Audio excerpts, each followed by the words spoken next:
د هوا پیژندنې ملي ادارې په هرات، فراه، نیمروز، هلمند، کندهار، بلخ، جوزجان، فاریاب، بادغیس او یو شمېر نور ولایتونو کې د لنډمهاله سخت بادونو او دوړو اټکل کړی دی.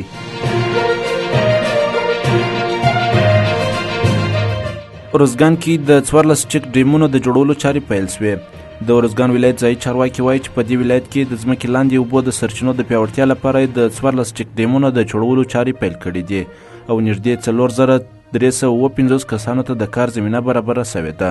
د چارواکو په خبره چې دغه چک ډیمونو د رغولو چارې به په 10 ورځو کې پای ته ورسیږي. د ارزګان ولایت اوسیدونکي که څه هم د دې پروژې له پیل څخه خوښ دي، خو غوښتنه کوي چې دغه ولایت په تیرو 10 کلونو کې جګړو سخت ځپلی او باید لا ډېرې بنسټیزې پروژې پکې پلي شي.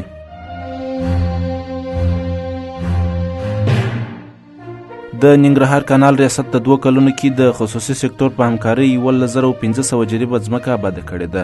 د ننګرهار کانال ریاست مسؤلین وایي په تیرو نږدې 2 کلونو کې 11,500 جریبه هغه شاړې ځمکې چې څو لسیزې نوې کرل شوي خصوصي سکتور ته په قراردادونه ورکړي او آبادې شوي دي.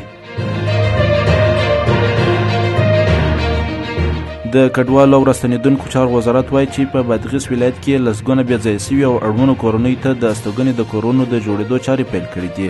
یاد وزارت زیاته کړې ده چې د بادغیس ولایت په مرکز کې د کډوالو چارو نړیوال سازمان په مالي ملاتړ د 150 بې ځایه شوي او مستحقو کورنیو ته د استوګنې کورونه جوړوي.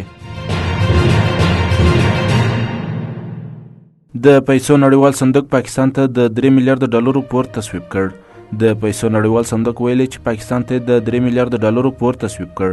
دوی زیاته کړې چې اجرایي بورډ موافقه وکړه چې دغه پیسې به د 9 میاشتو په موده کې پاکستان ته ورکول کیږي ترڅو د دې هیواد د اقتصادي ثبات د پروګرام ملاتړ وشي.